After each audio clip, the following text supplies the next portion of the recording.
Hi everyone, I welcome you all to my YouTube channel A Gurukul academy. जैसा कि दोस्तों student लोग का डिमांड था कि सर आप ज्योमेट्री स्टार्ट करो क्लास 9th का, क्योंकि क्लास 9th का ज्योमेट्री थोड़ा टफ माना जाता है। तो लोगों ने कहा कि सर आप ज्योमेट्री स्टार्ट करो। जो भी आप पढ़ा रहे थे सर वो फर्स्ट टर्म का सिलेबस था और हम लोग ये चाहते हैं कि सर आप सेकेंड टर्म का सिलेबस खींचना शुरू करें। तो स्टूडेंट की फरमाइश पे, स्टूडेंट्स की डिमांड पे ए गुरुकुल अकेडमी आज लाइन्स एंड एंगल्स ज्योमेट्री का सबसे जो पहला इम्पोर्टेंट चैप्टर है क्लास 9th के लिए, मैं वो आज डील करने वाला हूँ। देखिए, कोई भी चैप्टर स्टार्ट करने से पहले मैं आपसे समय लूँगा, लेकिन अगर एक बार आप अपना समय हमें दे देंगे उसके बाद आपको खुद लगेगा कि हम जो इस चैनल ए गुरुकुल अकेडमी पे भी पढ़ रहे हैं वो वाकई में बहुत बेस्ट है। कोई भी चैप्टर स्टार्ट करने से पहले आप वो सबसे पहले उस चैप्टर के बेसिक को जानें, उसके बाद आप जो है पढ़ना शुरू करें। तो आइए, जो भी लाइन्स एंड एंगल से इम्पॉर्टेंट टर्म्स हैं ना, उनको एक बार मैं डिस्कस करता हूँ, एक शॉर्ट रिवीजन लेता हूँ, है ना। तो सारे बच्चे अपने कॉपी पे प्रॉपर तरीके से नोट्स बनाएंगे और सीखेंगे हमारे साथ, ठीक है दोस्तों। सबसे पहले मैं बात करूँगा सर लाइन्स क्या होता है। तो लाइन्स के बारे में अगर हम चर्चा करें तो जैसे जैसे मैं पॉइंट बोलता हूँ स्टूडेंट, आप लिखते चलें, ठीक है ना। It has no fixed length. एक मिनट रुकिएगा स्टूडेंट, थोड़ा सा इंक भर लो।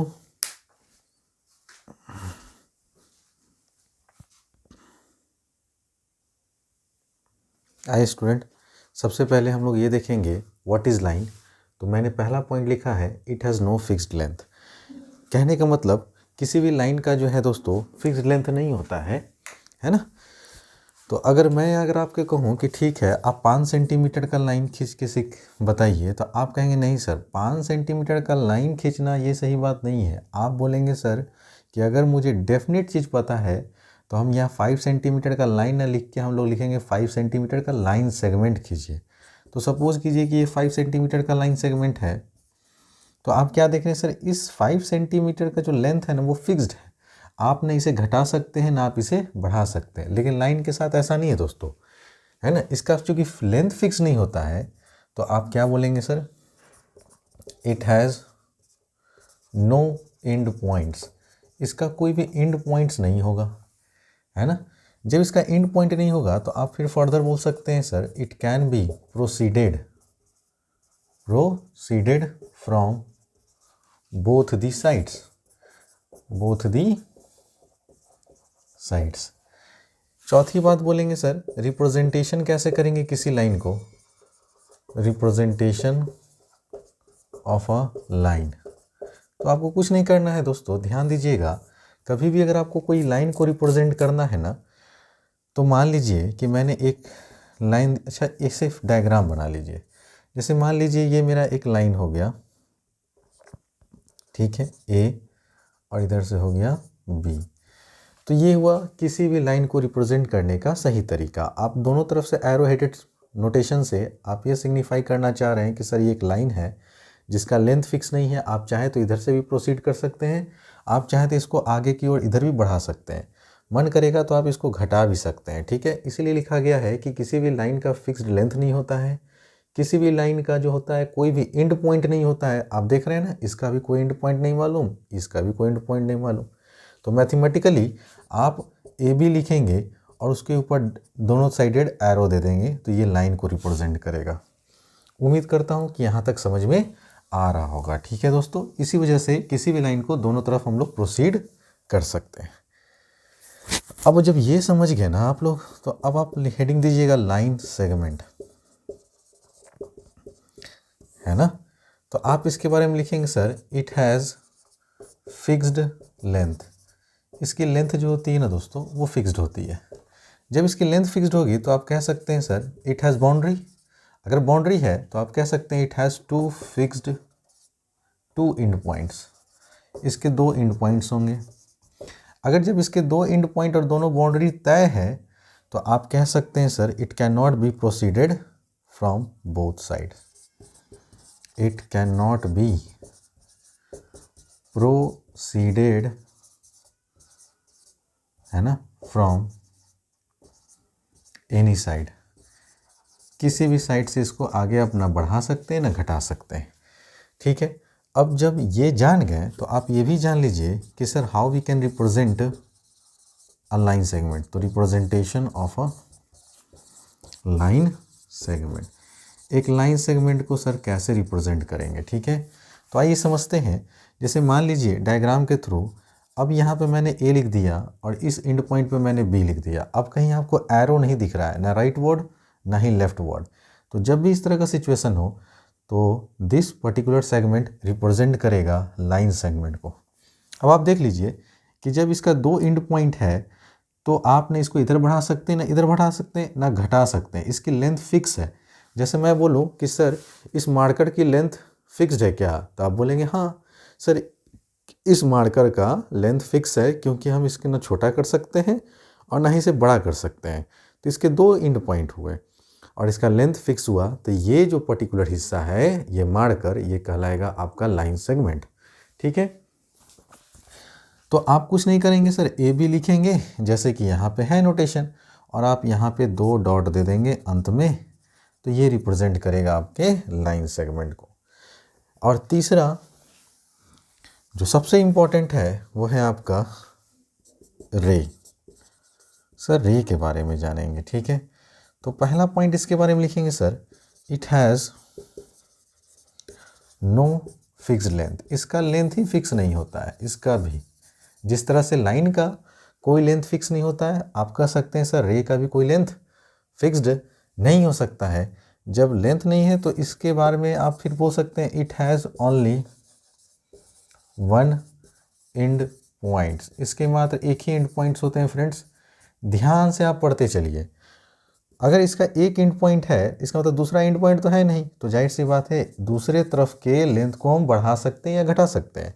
तो it can be proceeded, it can be proceeded from any from only one direction, from only one direction. तो ये उम्मीद करता हूँ दोस्तों आपको समझ में आ रहा होगा। चौथी बात करेंगे सर इसकी रिप्रेजेंटेशन तो बताइए, तो कोई बात नहीं, आप समझ लीजिए कि सर किसी भी रे को रिप्रेजेंट करने का क्या तरीका होता है। जैसे मान लीजिए कि एक तरफ आप एंड पॉइंट कर दीजिए ए और एक पॉइंट कर दीजिए बी और एक तरफ एरो मार्क कर दीजिए। कोई लड़का कहेगा ना जी ना, हम दूसरे तरफ से करें तो कोई दिक्कत नहीं, आप इधर जो है ना ए लिख दीजिए और दूसरा एंड पॉइंट आप बी लीजिए। तो आपने क्या देखा सर, इधर का तो भाई एंड पॉइंट फिक्स है, मतलब बाउंड्री फिक्स है, इधर ना आप घटा सकते ना बढ़ा सकते, लेकिन इधर वाला का एरो ये हमें बताना चाह रहा है कि आप इसको आगे की ओर बढ़ा भी सकते हैं और घटा भी सकते हैं। ठीक इसी तरह से ये सिमिलर केस है कि आप इधर वाला एंड पॉइंट राइट वाला तो फिक्स है, इसको ना घटा सकते ना बढ़ा सकते, लेकिन इसको आप घटा सकते हैं बढ़ा सकते हैं। तो किसी भी रे को रिप्रेजेंट करना हो ना तो आप ए बी लिख के एरो ऐसे करके दे सकते हैं। ठीक है, या फिर आप बी ए लिखिए और तब एरो दे दीजिए। तो ये हुआ दोस्तों तीन इम्पॉर्टेंट पॉइंट जिसको कम से कम एक 9th के बच्चे को आना चाहिए, ये तीन चीज़ों के बारे में। अगर आप ये तीन चीज़ सीख गए ना तो अब आपको देखिए मज़ा आएगा। सो मैं हटने वाला हूँ दोस्तों, so please take your time या स्क्रीनशॉट ले लें।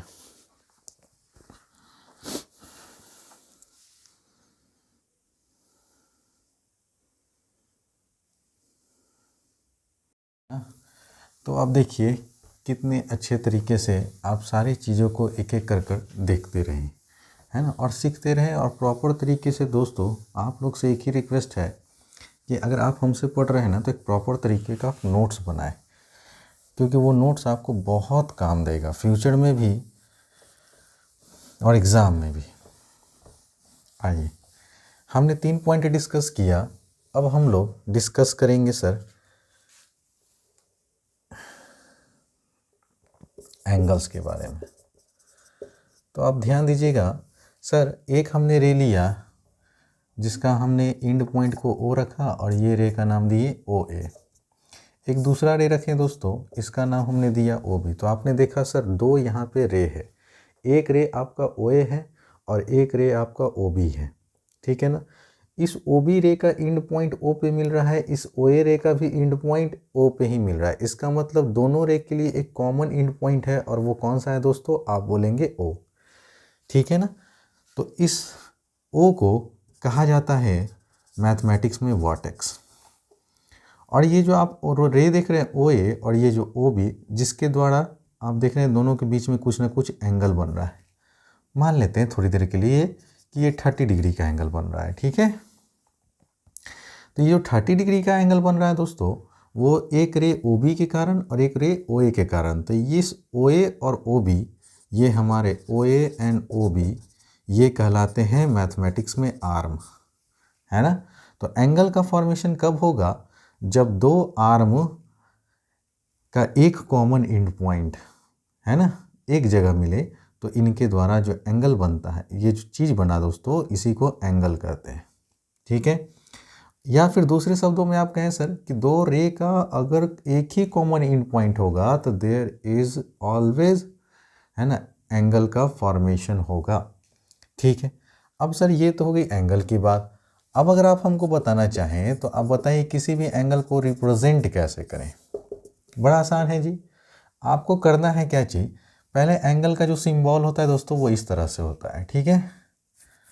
थोड़ा सा एल को आप वर्टिकल करके लिखें तो ये एंगल को रिप्रेजेंट करेगा। तो आपने एंगल का सिंबल दिया, किसी भी एक एंड से स्टार्ट कीजिए और दूसरे एंड तक पहुंचने की कोशिश कीजिए, लेकिन जहां एंगल बन रहा है ना, उस वर्टेक्स को आपको हमेशा मिड में रखना है, बिटवीन रखना है, बीच में रखना है।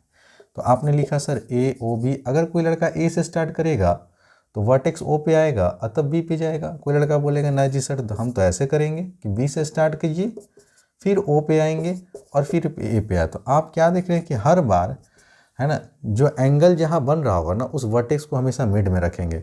चाहे आप ए से स्टार्ट कीजिए और एंड कीजिए बी पे, चाहे आप बी से चलना शुरू कीजिए फिर ओ पे आइए फिर जाइए ए पे। तो ये एक एंगल का रिप्रेजेंटेशन हुआ। उम्मीद करता हूँ दोस्तों कि यहाँ तक की बातें आपको समझ में आ गया होगा। ठीक है। अब अगर आप एंगल के बारे में जान गए तो नेक्स्ट हेडिंग दीजिएगा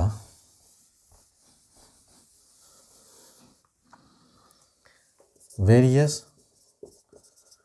टाइप्स ऑफ एंगल्स। अब एंगल्स के कितने तरह के टाइप्स हैं, एक एक कर मैं डिस्कस करने वाला हूँ दोस्तों।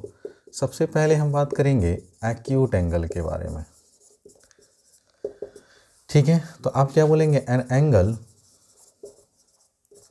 हुज, एक मिनट दोस्तों, an angle whose measurement is greater, क्या लिखेंगे, greater than 0 degree but less than 90 degree. तो ऐसे एंगल को दोस्तों हम लोग क्या बोलेंगे सर, एक्यूट एंगल। आप देख लीजिए, जैसे मान लीजिए मैंने एक एंगल बनाने का कोशिश किया ए ओ बी, और हमने कहा सर दिस एंगल का मेज़र कितना है 60 डिग्री।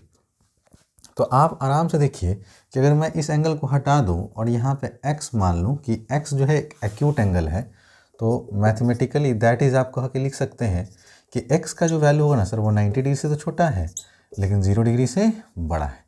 तो ये दोस्तों होगा एक्यूट एंगल, कि सर वैसा एंगल जो 0 डिग्री से बड़ा हो लेकिन 90 डिग्री से छोटा हो।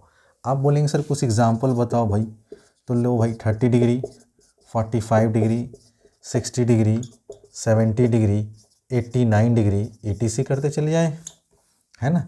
आप क्या देख रहे हैं कि सारे एंगल जो है ना सर, वो 0 डिग्री से तो छोटे हैं लेकिन 90 डिग्री नहीं, 0 डिग्री से तो बड़े हैं लेकिन 90 डिग्री से क्या है, छोटे हैं। दूसरा जो एंगल पढ़ना है दोस्तों, वो आप हेडिंग दीजिएगा ऑब्ट्यूस एंगल। कौन सा एंगल, आप बोलेंगे सर ऑब्ट्यूस एंगल। तो ऑब्ट्यूस एंगल के बारे में क्या बोलेंगे, लिखिए आराम से, an angle whose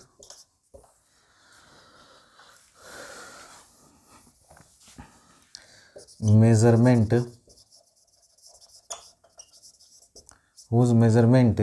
is greater than 90 degree but less than 180 degree. ऐसे एंगल को बोलते हैं दोस्तों obtuse angle.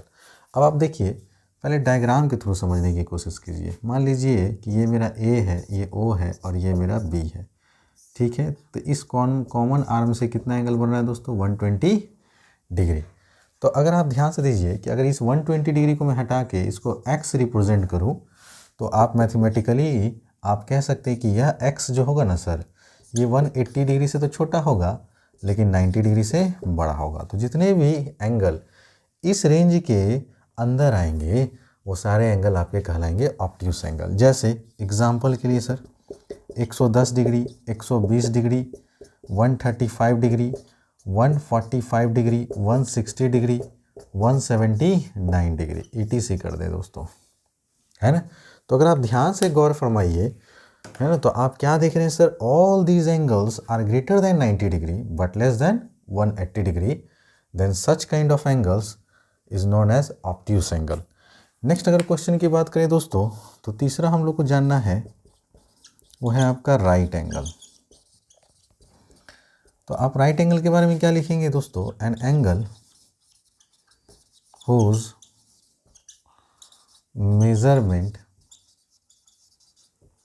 measurement is exactly 90 degree, ठीक है। तो सर आप बताएंगे हमको कि सर आखिर हम 90 डिग्री के एंगल को अगर हमको रिप्रेजेंट करना है तो कैसे रिप्रेजेंट करेंगे? तो ध्यान से देखिएगा फ्रेंड्स, ठीक है ना। जैसे मान लीजिए ये हुआ ए, ये हुआ ओ और ये हुआ बी। ये देखिए, ये एंगल जो स्क्वायर कहीं बना हुआ रहेगा ना पूरे मैथमेटिक्स में, तो वो 90 डिग्री का होता है, ठीक है ना दोस्तों। तो ये हुआ 90 डिग्री।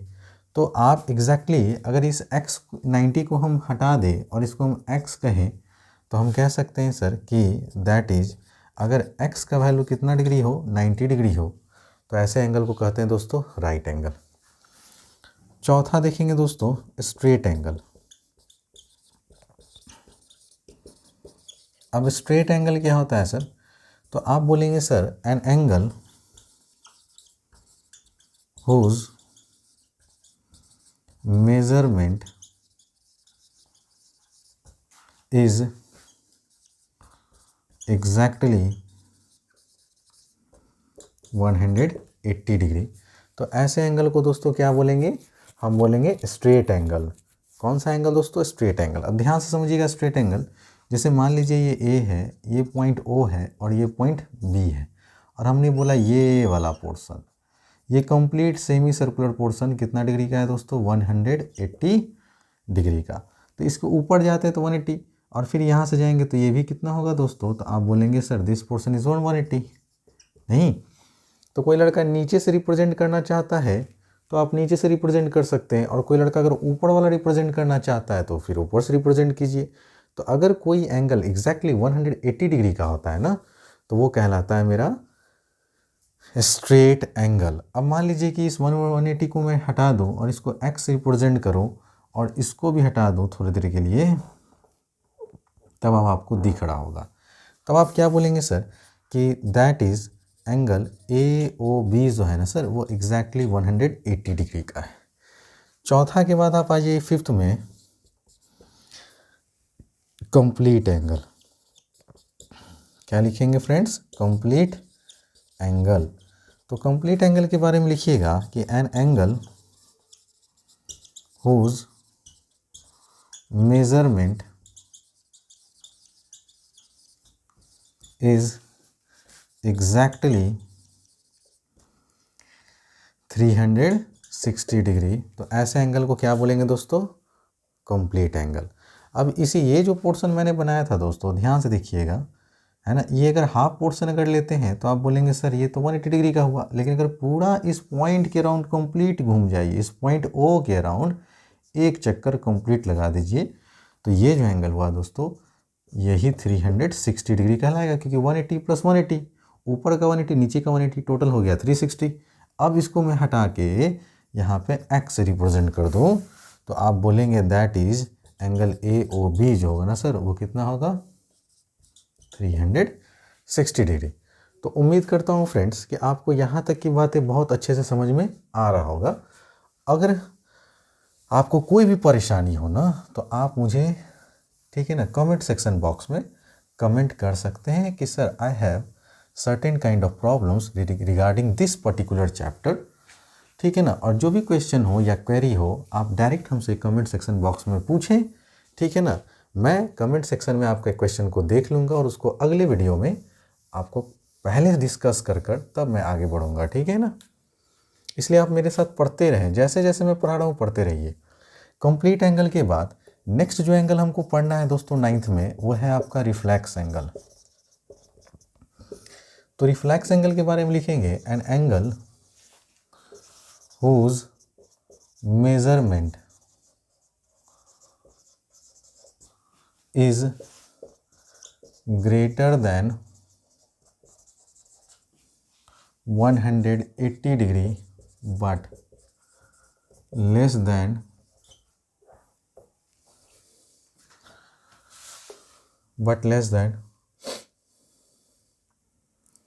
360 डिग्री, ऐसे एंगल को क्या बोलेंगे दोस्तों?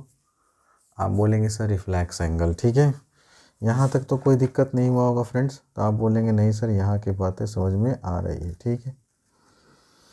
तो आइए अब रिफ्लेक्स एंगल को आप कैसे दिखाना चाहेंगे, तो देखिए दोस्तों एकदम आराम से समझिएगा, क्योंकि इसमें जो है काफ़ी लड़कों को दिक्कत होता है ना। जैसे मैंने ये एंगल ड्रॉ किया, मान लीजिए AOB, और ये कहा सर दिस इज़ 120 डिग्री, तो क्या ये 120 डिग्री को हम रिफ्लेक्स एंगल कह सकते हैं? तो आप बोलेंगे ना जी सर ना। आप ऐसा क्यों सोच रहे हैं कि सर क्यों नहीं कह सकते हैं? तो आप खुद देखिए कि ये जो 180 डिग्री 120 डिग्री मैंने यहाँ रिप्रेजेंट कर रखा है ना, यह एंगल तो कभी रिफ्लेक्स एंगल हो ही नहीं सकता है, क्योंकि रिफ्लेक्स एंगल कहता है कि 180 डिग्री से बड़ा बट 360 से छोटा। लेकिन ये तो 120 है जो कि 180 से काफ़ी क्या है दोस्तों, छोटा है। आप बात समझ रहे हैं ना। तो ये रिफ्लेक्स एंगल नहीं हुआ। तो अब जो बच गया ना, ठीक है ना, वो आपका रिफ्लेक्स एंगल होगा। तो बचा कौन सा? आप देखिए ये वाला पोर्शन, बड़ा वाला एंगल, ठीक है दोस्तों। तो आप बोलेंगे सर कैसे निकालेंगे? तो आप देखिए कि एंगल बन कहाँ रहा है, तो आप बोलेंगे सर पॉइंट O पे बन रहा है। अगर पॉइंट O पे बन रहा है तो किसी भी पॉइंट के अराउंड आप पढ़ चुके हैं कि टोटल एंगल कितने डिग्री का बनता है, 360 डिग्री का। उसमें से आउट ऑफ 360 डिग्री यहाँ पे ये 120 डिग्री है, तो आप 360 में से अगर 120 घटाएंगे तो ये एंगल रिफ्लेक्स एंगल कितना डिग्री का होगा फ्रेंड्स? आप बोलेंगे 240 डिग्री, ठीक है दोस्तों। तो अगर इस 240 को अगर मैं x से रिप्रेजेंट कर दूं तो आप कुछ नहीं कहेंगे। कभी भी रिफ्लेक्स एंगल आएगा ना तो आप लिख दीजिए रिफ्लेक्स, तब यहाँ पे एंगल AOB। अगर ये रिफ्लेक्स वर्ड लग गया इसका मतलब मैं छोटा वाला एंगल की बात नहीं कर रहा हूँ, मैं बड़ा वाला एंगल की बात कर रहा हूँ, ठीक है दोस्तों। और ये x के बराबर होगा जो कि कितना डिग्री के हैं, 240 डिग्री के, ठीक है फ्रेंड। तो यहाँ तक तो हो गया। अब आगे बढ़ते हैं, नेक्स्ट टॉपिक देखते हैं। सर नेक्स्ट जो है वो हमको पढ़ना है इक्वल एंगल्स। कैसे एंगल दोस्तों? तो 7th पॉइंट पे लिखिएगा इक्वल एंगल्स। तो नाम ही से क्लियर हो रहा है दोस्तों, if any two angles are equal, two angles are equal, तो सर हम सीधे कहेंगे सर ये कैसा एंगल है, इक्वल एंगल। तो अब ध्यान दीजिएगा कि जैसे मैं ये एंगल रिप्रेजेंट किया AOB, और हमने कहा सर ये एग्जैक्टली कितना डिग्री का है, 60 डिग्री का। क्या ऐसा पॉसिबिलिटी है कि हम 60 को 2 इक्वल पार्ट्स में क्या कर दें, डिवाइड कर दें? तो आप कहेंगे क्या दिक्कत है सर, 60 को 2 से डिवाइड कर दीजिए तो 30-30 हो जाएगा। इसका मतलब एक लाइन ऐसा होगा, है ना, C है ना, एक रे हुआ OC, एक रे हो गया OB। तो ये जो हाफ पोर्शन है ना दोस्तों, इस हाफ पोर्शन को हम कहेंगे कितना डिग्री का है, 30 डिग्री का। तो ये भी जो हाफ पोर्शन बचा ये भी कितना डिग्री का हुआ, 30 डिग्री का। तो आप कह सकते हैं यहाँ पे इक्वल एंगल कौन कौन है। तो इक्वल एंगल कौन कौन है ध्यान दीजिएगा। आप बोलेंगे सर AO और फिर C कितना डिग्री का है, 30 डिग्री का। तो AOC ये बराबर है किसके, आप यहाँ से स्टार्ट कीजिए BOC या फिर COB। तो जैसे मन करें आप करिए, आपको मैंने सिखा रखा है। तो ये कहलाएंगे इक्वल एंगल। उम्मीद करता हूँ दोस्तों आपको समझ में आ गया होगा। अब सर इक्वल एंगल का आखिर फॉर्मेशन कैसे होता है, तो आपने देखा मैंने एक एक्स्ट्रा रे OC इन दोनों के बीच से निकाला। ये जो एक्स्ट्रा रे आप OC देख रहे हैं ना दोस्तों, इसको कहा जाता है ज्योमेट्री में एंगल बाइसेक्टर। क्या कहते हैं फ्रेंड्स? Angle bisector. ठीक है ना। तो हम कहेंगे सर OC क्या है सर? एंगल बाइसेक्टर है। किसका है? तो आप किस एंगल को बाइसेक्ट कर रहे हैं? आप 60 डिग्री वाले को, और 60 डिग्री का नाम क्या है? AOB या फिर BOA। तो आप यहाँ से आप इसको ऐसे भी लिख सकते हैं, ध्यान दीजिएगा। Here OC is the angle bisector of angle AOB। ठीक है ना। तो याद रखेंगे सर, इक्वल एंगल का फॉर्मेशन कब पॉसिबल है? जब आप एक एंगल बाइसेक्टर ड्रॉ करते हैं किसी भी पर्टिकुलर गिवन एंगल का। यहाँ तक आपको समझ में बात अगर आ रही होगी बहुत अच्छे से। अब देखिए कुछ और पॉइंट है ना। एंगल इतने ही दूर तक था दोस्तों, ठीक है ना। सारा बेसिक चीज़ मैंने बता रखा है। अब हम लोग क्वेश्चन पे सॉल्व करना शुरू करेंगे, ठीक है ना। तो आप हमारे साथ नोट करते रहें और बढ़िया से प्रॉपर तरीके से कॉपी बनाइए। मैं एक एक क्वेश्चन डिस्कस कर दूंगा, इसीलिए आप लोग थोड़ा सा भी टेंशन ना लें। नेक्स्ट आते हैं सर, हमने इक्वल एंगल पढ़ लिया है ना, हमने रिफ्लेक्स एंगल पढ़ लिया। तो अब जो इम्पोर्टेंट पॉइंट है दोस्तों, वो आप 8 नंबर या 9 नंबर में लिख लीजिए। नेक्स्ट एंगल वो है आपका कॉम्प्लीमेंट्री एंगल। ठीक है दोस्तों, और एग्ज़ाम में आपको है ना इससे क्वेश्चन पूछे जाते हैं, इसलिए वेरी वेरी इंपॉर्टेंट कर लीजिए। कॉम्प्लीमेंट्री एंगल क्या कहता है सर? कि if sum of any two angles measures 180 degree then it is called complementary angle. ठीक है दोस्तों, मैंने मान लिया एक एंगल A है और मैंने ये भी मान लिया एक एंगल B है।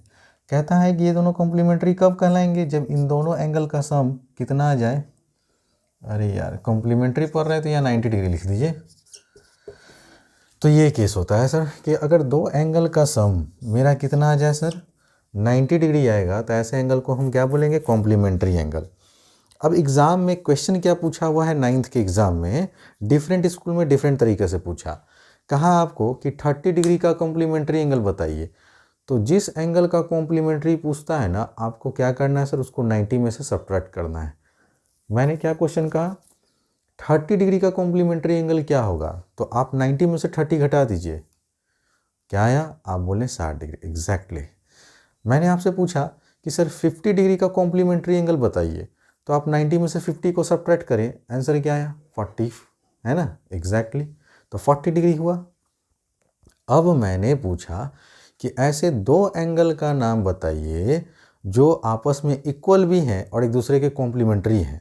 क्वेश्चन ध्यान सुनिएगा, जो अभी मैं बोल रहा हूँ ये क्वेश्चन 10 बार आ चुका है 9th में, ऑब्जेक्टिव में, MCQ में। Sir, right any two equal angles which are complementary to each other. तो इक्वल एंगल भी हो और साथ साथ में कॉम्प्लीमेंट्री भी हो, तो वो हो गया एग्जैक्टली 90 डिग्री का इक्वल पार्ट कितना होगा दोस्तों? 45। तो मैंने क्या बोला? ध्यान दीजिएगा कि सर अगर एक एंगल आपका 45 डिग्री है, अगर दूसरा भी 45 डिग्री है, दोनों का सम कितना आएगा दोस्तों? 90 डिग्री। तो ये एंगल A भी 45 हुआ और एंगल B भी 45। तो दो ऐसे इक्वल एंगल्स बताइए जो आपस में क्या है? कॉम्प्लीमेंट्री है। तो आप आंसर क्या दीजिएगा? 45 डिग्री। और 10th में लिखिएगा दोस्तों, जो कि लास्ट है आपका, वो पढ़ना है सप्लीमेंट्री एंगल। कौन सा एंगल दोस्तों? Supplementary angle. तो क्या बोलेंगे दोस्तों यहाँ पे कि if sum of any two angles, है ना, ध्यान दीजिएगा, मेजर्स 180 डिग्री। मान लीजिए हमने एक एंगल A लिया, दूसरा एंगल B लिया, लेकिन इस बार दोनों का सम माने होता ही है दोस्तों एडिशन। नहीं, अगर दो एंगल का जोड़ एग्जैक्टली कितना डिग्री आ जाए? 180 डिग्री। तो आप बोलेंगे सर कि सप्लीमेंट्री एंगल का ये प्रॉपर्टी होता है कि दो एंगल का जोड़ जो होता है ऑलवेज 180 डिग्री होता है। अब मैंने आपसे क्वेश्चन करना शुरू किया, सर 120 डिग्री का कॉम्प्लीमेंट्री कितना होगा, सप्लीमेंट्री एंगल कितना डिग्री का होगा। अगर सप्लीमेंट्री पूछता है तो आप 180 में से दिए हुए गिवन एंगल को सब्ट्रैक्ट करें, है ना। If complementary angle asked then you have to subtract the given angle from the 90 degree. In case if supplementary angle asked, then you have to subtract given angle from 180 degree. As I just asked you one question, what is the supplementary angle of 120 degree? Then you should subtract it from 180 degree. After subtracting 120 degree from 180 degree, what will be the result? आप बोलेंगे sir 60 degree. तो exactly आपका 60 degree क्या हुआ, answer हो गया। अब 9th के एग्जाम में फिर से एमसीक्यू में क्वेश्चन पूछा कि सर ऐसे दो एंगल का नाम बताइए जो आपस में इक्वल भी हैं और एक दूसरे के सप्लीमेंट्री भी हैं। तो अगर आप ए की जगह 90 लिख लें और बी की जगह भी 90 लिख लें तो 90 90 कितना हुआ दोस्तों, 180 डिग्री। इसका मतलब एंगल ए भी 90 डिग्री, एंगल बी भी 90 डिग्री। तो याद रखिएगा कॉम्प्लीमेंट्री में 45 45 और सप्लीमेंट्री में 90 और 90। अब मुझे उम्मीद है कि आपको इतने सारे बातें समझ में आ गया होगा। So please take your time. अब हम लोग क्वेश्चन डिस्कस करेंगे फ्रेंड्स।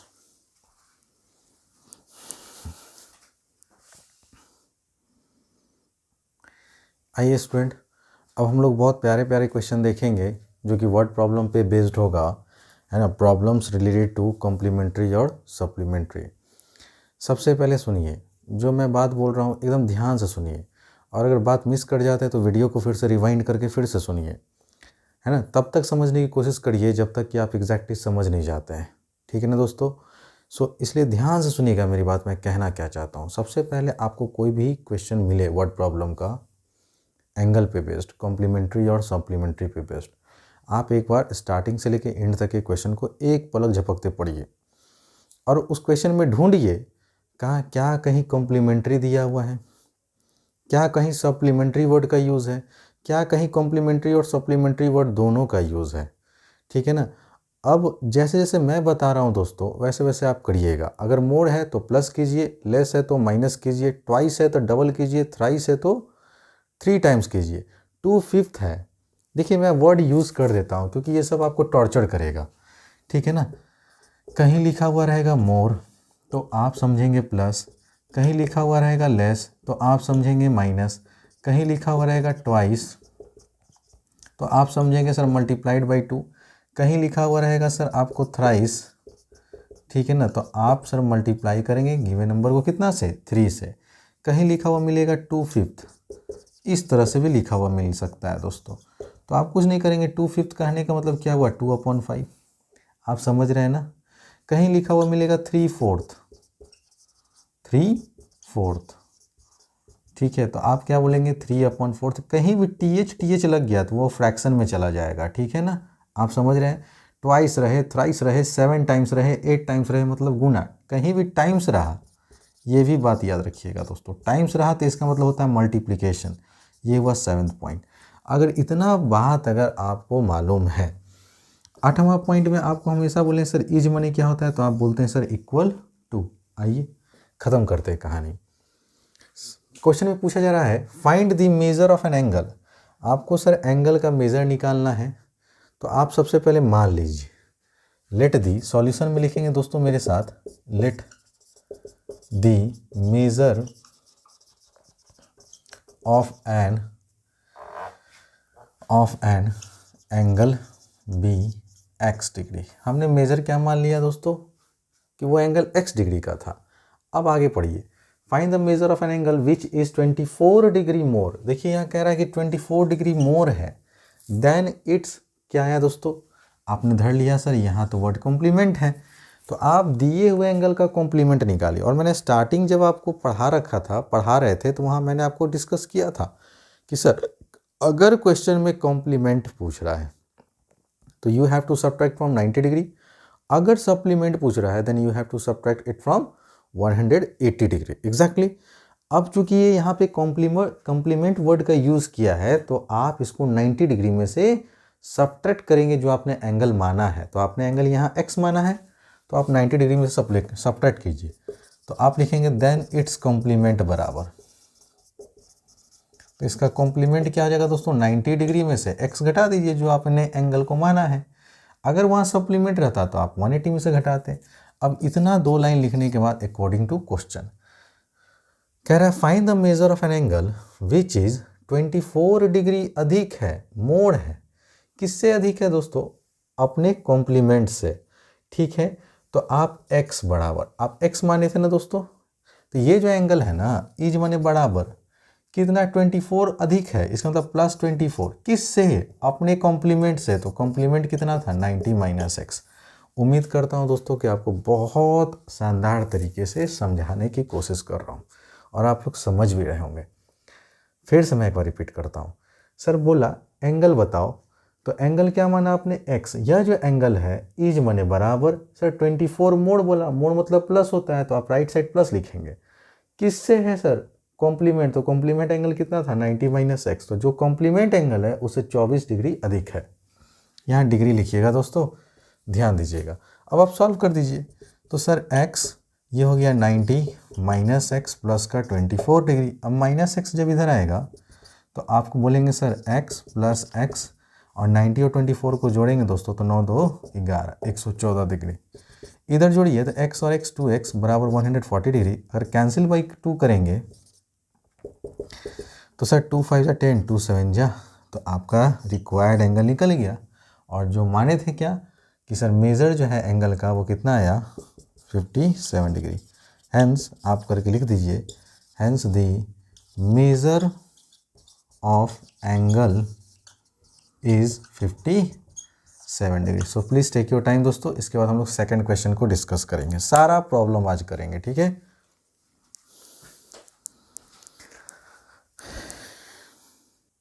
आइए स्टूडेंट, एकदम ध्यान से देखेंगे। पहले एक बार जैसे जैसे मैंने कहा है आप वैसे वैसे करें। एक बार पहले क्वेश्चन को पढ़िए। क्वेश्चन पढ़ते हैं तो कहता है find the measure of an angle, angle निकालना है फिर से आपको, विच इज़ 32 डिग्री लेस। अब यहाँ लेस है दोस्तों, और यहाँ पे है किससे लेस है, तो उसके अपने ही सप्लीमेंट से। यही नहीं बोल रहा है क्वेश्चन कि सर आप वो एंगल निकालिए जो 32 डिग्री कम है अपने ही सप्लीमेंट से। तो आपको तो वो एंगल मालूम नहीं है, तो आप सॉल्यूशन करें मेरे साथ और लिखिए let the measure of an angle be x degree. अब क्वेश्चन में देखिए सर कॉम्प्लीमेंट का चर्चा है या सप्लीमेंट का, आपने बोला सप्लीमेंट का, तो देन इट्स का सप्लीमेंट, इसी एंगल का सप्लीमेंट निकाल रहे हैं दोस्तों। तो अगर आप इसका सप्लीमेंट निकालेंगे तो हमने बोला था अगर सप्लीमेंट पूछे तो 180 डिग्री में से जो आपने एंगल माना है उसको घटा दीजिए। अब आइए अकॉर्डिंग टू क्वेश्चन, 2 ही लाइन लिखना है, इससे ज़्यादा नहीं लिखना है। अब मेरा अनुसार चलिए, कहा मेजर बताइए एंगल का, तो आपने एंगल माना क्या था x, आपने लिखा x। ईज आया दोस्तों, ईज माने बराबर 32 डिग्री लेस, लेस मतलब माइनस, तो आप माइनस कर दीजिए 32, किससे लेस, अपने ही सप्लीमेंट। तो सप्लीमेंट यहाँ है कितना, ठीक है दोस्तों, ये था आपका इक्वेशन। अब आप इसको सॉल्व करें तो 180 माइनस एक्स और माइनस का 32, आप इस माइनस एक्स का कान पकड़ कर इधर ले आइए, तो ऑलरेडी x है, एक और x आया, तो x और x कितना हो गया दोस्तों 2x, और 180 में से अब क्या घटाना है दोस्तों, आप बोलेंगे सर 32 डिग्री। तो आप अगर 180 में से अगर 32 घटाते हैं तो 10 में से 2 गया 8, 7 में से 3 गया 4, कितना है दोस्तों 148, और कैंसिल बाई कर दीजिए 2, तो 2 7 जा, तो देयर फॉर सर x बराबर कितना है, याद रखिएगा 74 नहीं लिखिएगा दोस्तों, एंगल को हमेशा हम लोग मेज़र करते हैं डिग्री में। याद रखिएगा एंगल को किस में मेजर करते हैं, डिग्री में। अगर 74 लिखते हैं तो वो नंबर पढ़ा जाएगा ना कि एंगल, इसीलिए ये बातें ध्यान रखिएगा। Hence the measure of an angle is 74 degree. उम्मीद करता हूँ दोस्तों यहाँ तक की बातें आपको बहुत अच्छे से समझ में आ गया होगा।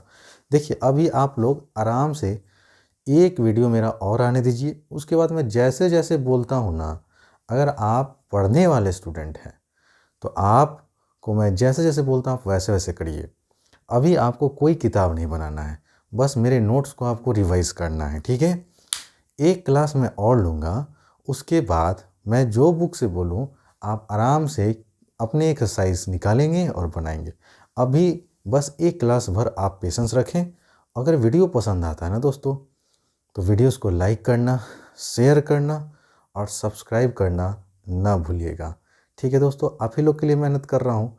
जिस तरह से क्लास 8 के बच्चे पूरा अपना फुल सपोर्ट दे रहे हैं ना, अगर उसी तरह से क्लास 9 के बच्चे सपोर्ट करेंगे तो उनके लिए भी मैं डेली बेसिस पे वीडियोस लाना शुरू करूँगा। समझ रहे हैं? थोड़ा सा 10th के बच्चे जो है सपोर्ट करते नहीं हैं, देखते बहुत है लोग लेकिन लाइक करना भूल जाते हैं। तो वैसे बच्चे से मेरा रिक्वेस्ट है कि आप ज़रूर वीडियोस को लाइक करें दोस्तों, क्योंकि इसके पीछे मेहनत बहुत लगता है। बने रहिए ई गुरुकुल एकेडमी के साथ। मिलते हैं दोस्तों अगले क्लास में और सारे वेरिएशन के साथ क्वेश्चंस के, और तब मैं आपको जो बोलूँगा आप वैसे कीजिएगा। तब तक आप अगली क्लास में इसको रिवाइज करके आएंगे। Thanks for watching.